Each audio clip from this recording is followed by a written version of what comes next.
యువరాజ్ సింగ్ నిజంగా ఆట తీరులో ఆటని ఆస్వాదించడం ఒక ఎత్తు, దేశం పట్ల అపారమైనటువంటి ప్రేమలో మరొక ఎత్తు. కవ్విస్తే చిచ్చర పిడుగులా విరుచుకుపడేటటువంటిది.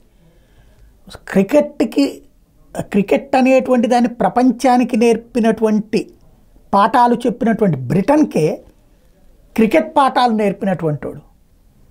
6 బంతుల్లో 6 సిక్సులు బాది బ్రిటన్ మీదన బ్రిటన్ జట్టు మీదన ఇంగ్లాండ్ జట్టు మీదన గెలవడం ఒక ఎత్తు. ఆ రికార్డ్ అన్నటువంటిది ప్రపంచం మొత్తం నివ్వెరపోయి చూసినటువంటి తీరు ఒక ఎత్తు. అలాగే 2 వరల్డ్ కప్పులలో 2007 కావచ్చు, 2011 కావచ్చు, T20 కావచ్చు, వన్డే వరల్డ్ కప్ కావచ్చు, ఈ రెండింటిలో విజయంలో కీలకమైనటువంటి ఇన్నింగ్స్ ఆడినటువంటి వాడు.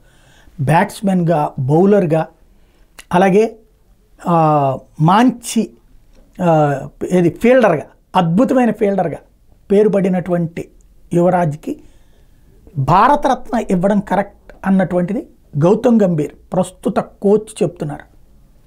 మరి మోడీ సర్కార్ ముందుకొస్తుందా చూడాలి.